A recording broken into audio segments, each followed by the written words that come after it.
back to being a stressed kid, I look back and go, I've always been a stress head. Yeah, always. I don't even know why. I don't remember a time as a kid where, you know, I was this happy-go-lucky kid. I was always super worried about things and a little bit preoccupied by death.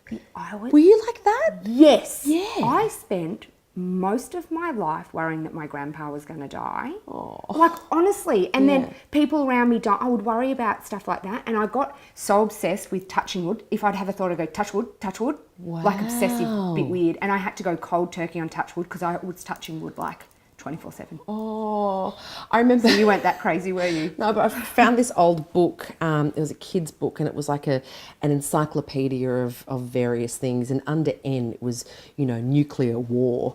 And I'd scribbled it out and, you know, tried to get rid of all traces of this nuclear war in the book because I was so terrified about it happening. Like, I was just, it was very, very odd. You know, but these carefree childhoods. Yeah. No. It's overthinking. Always. Are you still and definitely doing that? And a bit of anxiety as well. Yeah. Oh my God, I can catastrophize with the best of them. I'm just like, I always think like one of my biggest fears is that we're going to lose our house. Right. So I've never owned property until like 3 years ago. Right. When my husband and I got married, we bought a place together.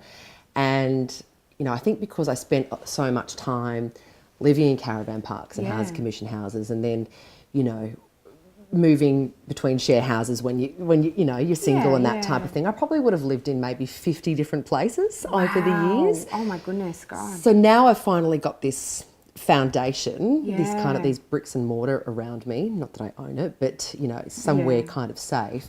And I'm just terrified that we're going to lose the house. Yeah. You know, I'll say something stupid on air and then I'll come home and I'll ruminate about it and think about it and think about it and think about it and think about it, and I'll go, all right, well, that's obvious that, you know, that the boss is going to call me in and he's going to say that I don't have a job anymore, and then I'm going to lose my job, and then how am I going to pay the mortgage, and then we're going to lose the house. Yeah, and it's just like, oh my God, like my husband goes, how did you get to that?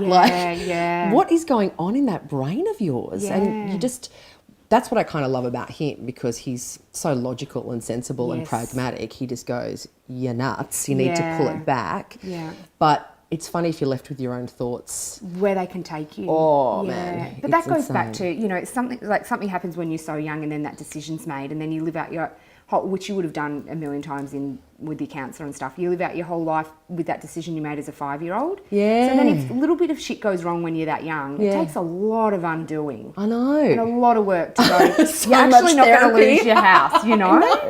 I know. But then you go, I don't know, like, and it's that whole thing of, my shrink often says to me, you know, you need to look at the evidence. Where's the evidence? You're a journalist. It's like, well, it's not beyond reason or beyond the pale that perhaps I do say something stupid on air, living in a day and age where everyone is perpetually offended by everything all the time, that if I did say something that suddenly there might be a Twitter backlash and people would be calling for me to lose my job. Do you know what I mean? And she's like, you've got to look at this rationally. I'm like, but I'm irrational all the time. You know, it's weird. I just finished reading Sarah Wilson's book, First We Make the Beast Beautiful, which is all about anxiety. And the way she looks at her anxiety is, you know, she could say, look, it's this debilitating, crippling condition that stops me from doing all sorts of things. But she also says, my anxiety is the reason why I'm this A-type personality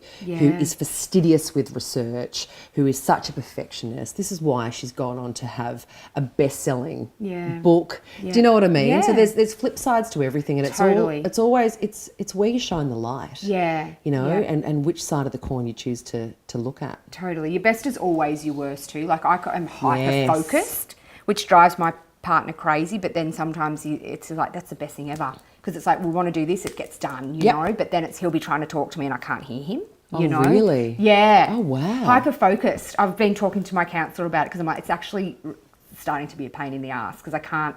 Because you were saying that you, what do you say that you have? Avoidance personality. We're almost the opposite in that. Well, I think part of the reason why is that I think, and I don't think I'm a perfectionist anymore. Right.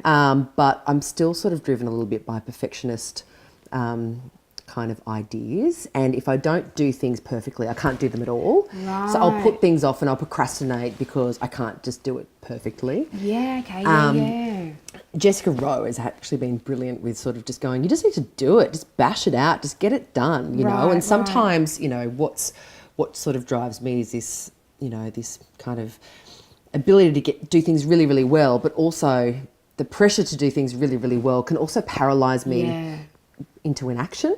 Right. You're just going, you know, I can't do anything. You know, I can't take that first step, or or even answer that email because I know I've got to sit down and write a proper, thought out, witty response to it, and I just can't do it, so I just ignore it. Yeah. I have 65 unanswered text messages on my phone right now. See, that gives me full anxiety. 65. See, I'm like, I have a to-do list and I'm like, I've got to get it off, got to get it off, got to get it, got to get it. And so even if it's just, I'm like almost the opposite. Even if it's done, shit's off my list, not my problem.